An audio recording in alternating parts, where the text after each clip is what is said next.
Last week, I was looking over my grocery receipt and something stopped me. I had spent almost $90 and I had not even bought any meat. Just the basics, some vegetables, bread, and a few pantry items. It made me pause. I started thinking about how different things used to be. In the 1980s, many families lived on just one income. A lot of women stayed home, raised children, kept the household running, and somehow made the money stretch. There were birthday parties, full dinner tables, and clothes for school. Without all the technology, without online discounts, without delivery apps. It was not always easy, but we found a way to make it work.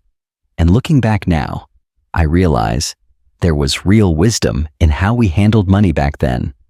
The habits we built were simple, but they were strong. Many of us did not have much, but we had enough. And we knew how to manage what we had. This video is not just about remembering the past. It is about understanding the strength and common sense behind the way many women managed money, time, and family life in the 1980s. Because even today, those lessons still matter. 1. What we understood about enough.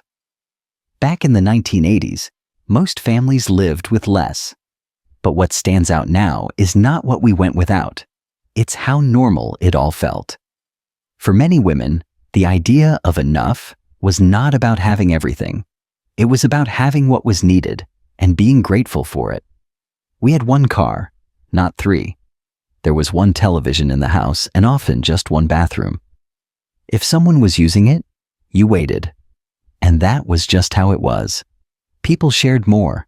Children played together outside instead of needing their own screens and private devices. If something broke, we looked for a way to fix it before we ever thought of replacing it. Vacations were simple. Maybe a drive to visit relatives or a weekend at a nearby lake. Not luxury resorts, not cruises. Birthday parties were usually at home, with cake, ice cream, and a few decorations from the discount store. And yet, we remember them as joyful. The excitement was real, even without expensive extras. That's because the meaning came from people, not purchases. Many women at the time stayed home, not because life was easier, but because it was structured differently. And somehow, a single income could still support a family. That did not happen because everything was cheap. It happened because spending was more focused. We bought what we needed. The latest trend or gadget was not always the goal. We planned for things. We waited for things. And when we did buy something, it mattered more. The world today sends constant messages telling people to upgrade, to buy more, to keep up. But the women who ran households in the 1980s knew something that still holds true. Peace does not come from more stuff. It comes from knowing how to live well with what you already have. That is the difference between having less and feeling lack. We may have had fewer things, but we did not feel empty. There was pride in keeping a tidy home, serving dinner on time, or finding a good deal at the store. Those skills, budgeting, cooking, stretching a dollar, they were not just tasks. They were part of building a stable life. And many of us, whether we realized it or not, carried a quiet strength. We figured out how to do more with less, and we taught our children how to do the same. 2. The art of waiting. One of the biggest differences between then and now is how we bought things. In the past, waiting was part of normal life. If you wanted a new winter coat or a microwave, you waited for the next department store sale. Maybe it was Labor Day. Maybe it was after Christmas. If you missed it, you waited again. That was not seen as a problem. It was just how people planned. And there was also layaway. Many of us remember walking into a Kmart or Sears, picking out something important, and putting down $5 or $10. Then, each week, we paid a little more. Sometimes it took months. But when that final payment was made, and you brought the item home, it felt like a real achievement. There was pride in it. Today, everything is instant. You can click one button and have something delivered by the next morning. But fast buying often leads to waste. The pause between wanting and buying gave us time to think. It helped us ask, do I still need this? Do I really want it? Sometimes the answer changed. That pause helped protect our money. It also helped protect our peace of mind. Today, impulse shopping is common. It's easy to spend without noticing. That's not just a financial risk, it's an emotional one too. Regret and clutter often follow fast decisions. But when you have to wait, when you plan ahead, your choices become clearer. For many women, especially those managing households in the past, waiting taught responsibility. It showed children that not everything comes immediately. It helped shape their understanding of effort, patience, and value. When something took time to get, it also held more meaning. Waiting also made space for conversation. Families could talk about big purchases. Couples could plan together. That sense of shared purpose made the home feel more united. Today, when everything moves fast, we lose that chance to connect around financial choices. But we can bring it back. The truth is, the art of waiting is not just about money. It's about mindset. It's about slowing down long enough to make thoughtful choices. And that kind of thinking, patient, steady, clear, that is something women like you have practiced for decades. And it is still powerful today. 3. Real budgeting. By hand and by heart. In the 1980s, budgeting was not a digital tool. It was a habit, a routine, and for many women, a form of discipline that shaped every week. Most of us did not have spreadsheets, mobile apps, or automatic alerts. We had a notebook, a pen, a calculator, and a checkbook that was balanced by hand, line by line. Sunday night was a common time. The kids were in bed, the dishes were done, and it was finally quiet.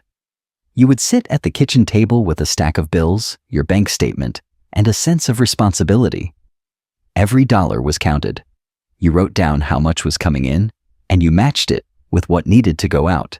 Groceries, gas, utilities, the mortgage. If the numbers did not work, something got adjusted. Maybe the brand of cereal, or the timing of a small purchase. This process may have felt routine back then, even tiring at times.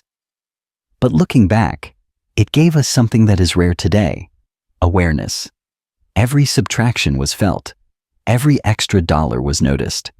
There was no room for guesswork and no hiding from the math. You knew your money because you handled it directly. Today, many people rely on apps that track everything for them. On the surface, it seems easier, but automation can create distance. If a bill gets paid automatically, we may not even notice it left the account. If spending is just a tap away, it is easy to lose track. The connection to the value of money becomes weaker. For women who ran the household budget in the past, money was not just numbers. It was connected to real decisions.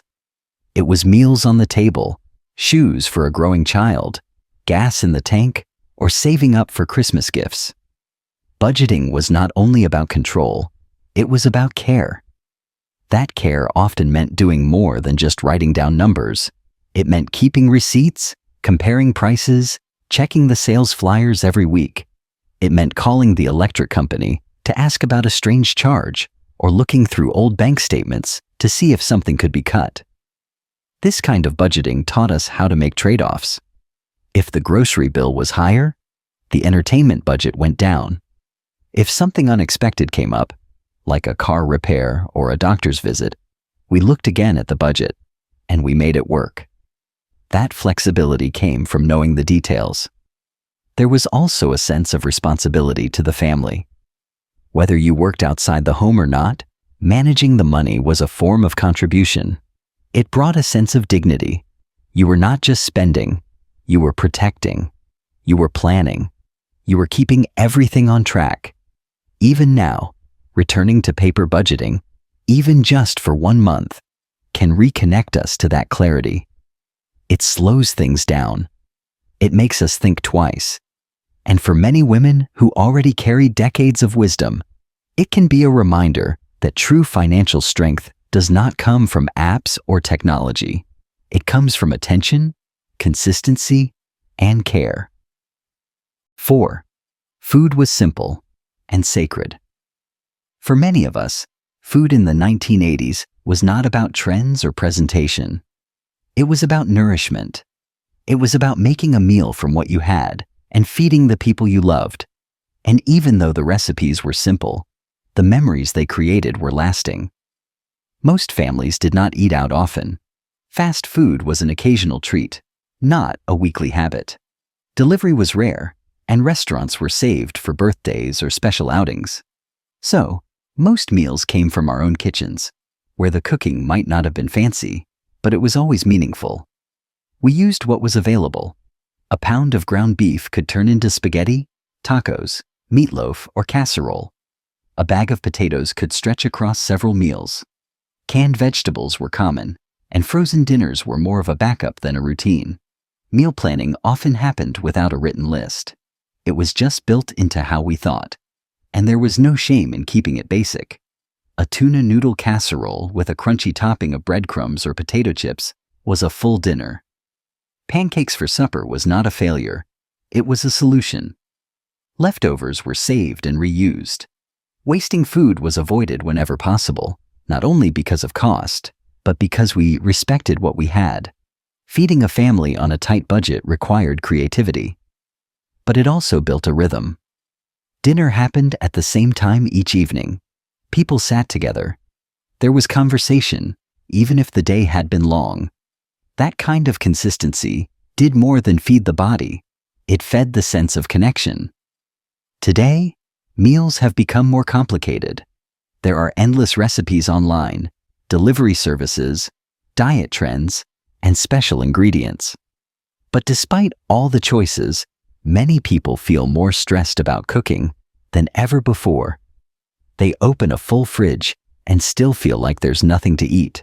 But women who cooked in the 80s knew how to make something out of almost anything. They trusted their instincts. They combined what was left in the fridge with a can from the pantry and made it work. That quiet confidence came from experience, from years of solving the daily puzzle of dinner. That mindset is worth bringing back, because food is not just about flavor. It is about function, family, and love. You do not have to impress anyone to prepare a good meal. You just need to nourish the people at your table. And that has nothing to do with gourmet ingredients or trendy techniques. It has to do with presence, with showing up, with providing care, one plate at a time. And the women who did that, day after day, whether anyone noticed or not, those women built something strong. They passed on not just recipes, but resilience. 5. Brown bagging and small luxuries. In the 1980s, bringing your lunch from home was not unusual. In fact, it was expected. Whether you were an office worker, a teacher, or a stay-at-home mother packing meals for your family, the brown paper bag was a symbol of something practical and even wise. Lunch from home might have been simple: a peanut butter sandwich, an apple, maybe a small bag of chips, and a thermos of coffee or milk. But it worked. It filled you up. It saved money.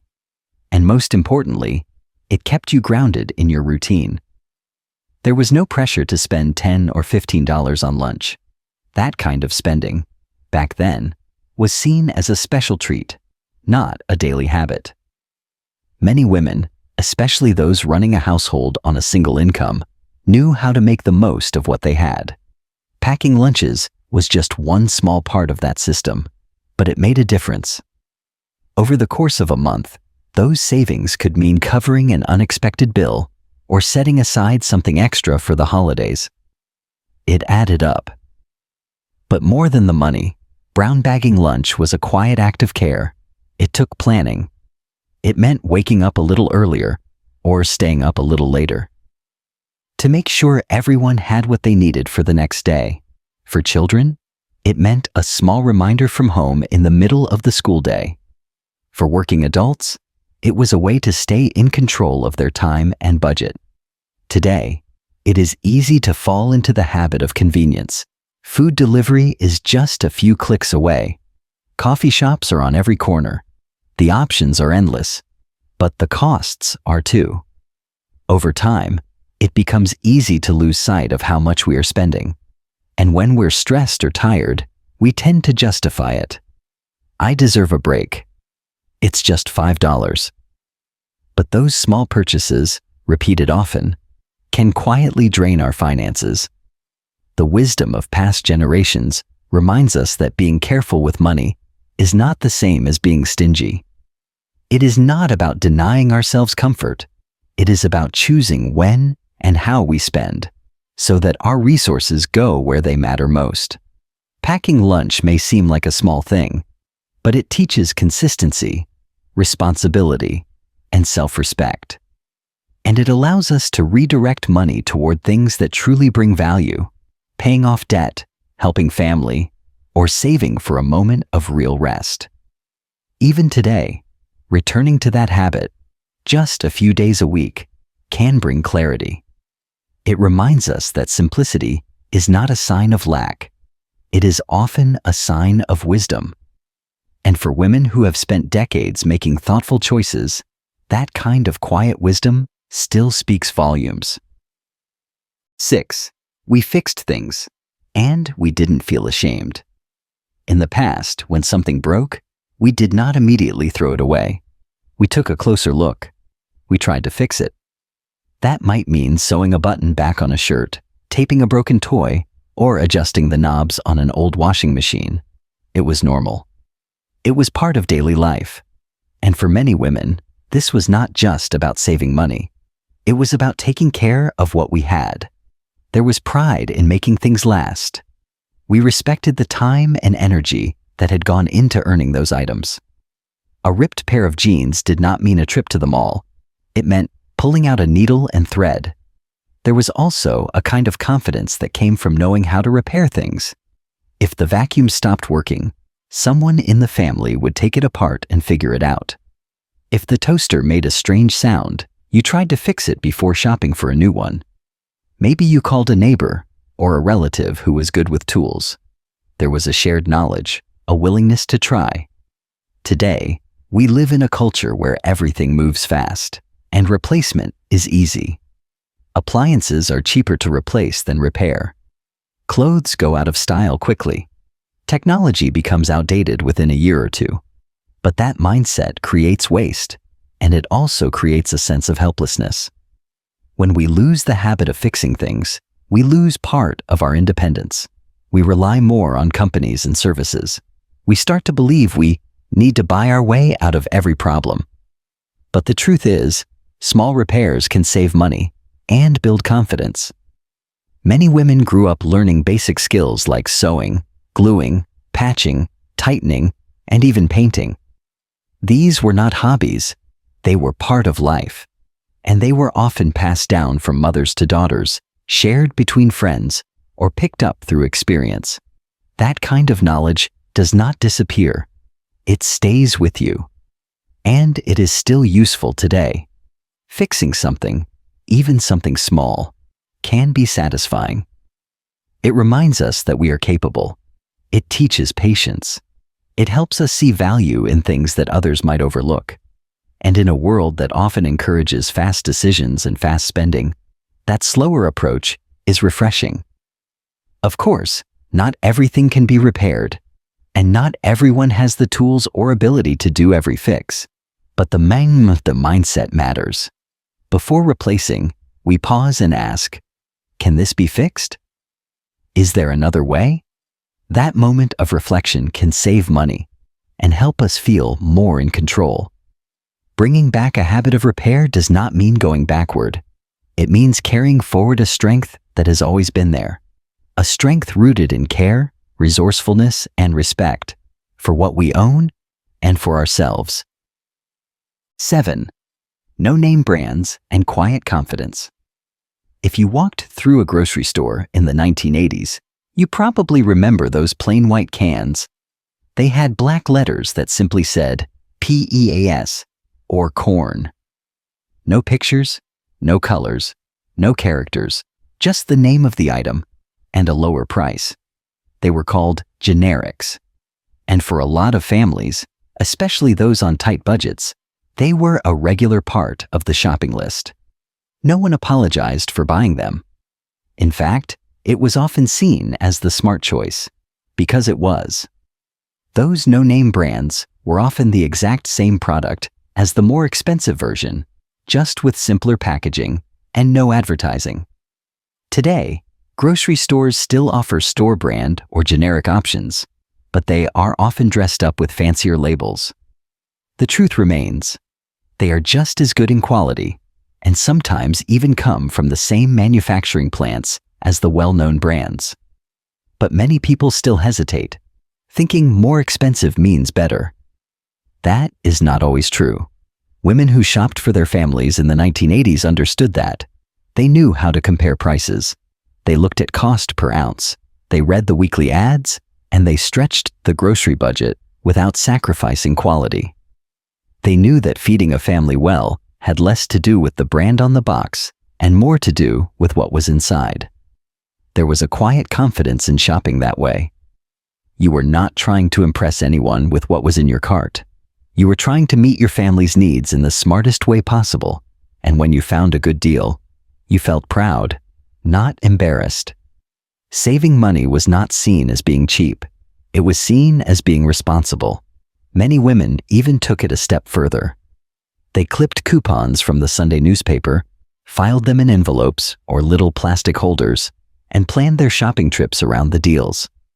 Some joined coupon clubs, where neighbors and friends would gather to trade, organize, and share tips.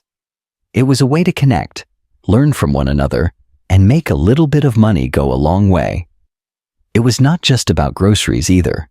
Household cleaners, toiletries, school supplies, snacks, all of these were carefully considered. If there was a cheaper option that did the job, that was the one that came home. And no one thought twice about it, because the focus was on value, not image. That mindset is still powerful today. In a time when people are constantly being shown ads, influencers, and curated lifestyles online, it can feel like spending more is the only way to be doing it right. But the women who raised families before social media knew better. They did not need outside approval. They trusted their judgment. And that judgment came from experience, from paying close attention to what worked and what did not, from seeing firsthand how a few dollars saved here and there could make a real difference, from knowing that appearances can be deceiving, but numbers never lie. There is no shame in choosing the less expensive option. In fact, there is strength in it. There is freedom in letting go of the pressure to keep up, and instead, making decisions based on your own values. You can still feed your family well, keep your home running smoothly, and meet your goals without spending more than you need to. Even now, going back to some of those habits can help lighten the financial load. Swapping just a few name brand items for generics each week can add up over time. Paying attention to price per unit, planning meals around sales, and resisting flashy packaging can all contribute to a more peaceful and controlled budget. And it is not just about the money. It is about the mindset. A mindset that says, I know what matters. I know how to choose wisely. I do not need to prove anything to anyone. That quiet confidence may not make headlines, but it builds stability. It keeps families fed. It teaches children the value of money. And it reminds us that we are not less, just because we choose to spend less, nah? In fact, we are often more thoughtful, more grounded, more in control, and more connected to the things that truly matter. The wisdom we still carry. Looking back at the way many of us lived in the 1980s, it is easy to see just how much has changed. But it is also a chance to remember how much we got right. We were not driven by trends or constant upgrades. We were guided by purpose. We worked with what we had. We waited, we planned, and we found satisfaction in the everyday moments. Meals at the table, clean clothes in the drawer, children playing in the backyard.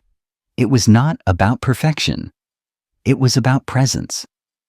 The habits we formed back then, budgeting by hand, fixing what was broken, cooking from scratch, choosing wisely, they were not just ways to save money. They were ways to create peace. They taught us how to think long-term, how to be patient, and how to focus on what really matters. And even though the world is different now, that wisdom has not gone away. It still lives in you, in your experience, in your choices, in the example you continue to set for your children, your grandchildren, your community. You do not need new trends to find stability. You already carry the tools, the mindset, the values. And maybe that is what the world needs again. Not more things, but more people willing to live with intention. People who remember what it means to stretch a dollar without stretching their spirit. People who understand that a full life is not the same as a full cart. So if this message reminded you of your own strength, share it with someone. Maybe a daughter, a friend, or another woman who needs to hear that she is not behind. She is standing on generations of wisdom. Thank you for being here. Thank you for the quiet, steady, and powerful way you continue to lead. You are not forgotten. You are not outdated. You are a reminder of what is still possible when we choose to live with less, but love with more.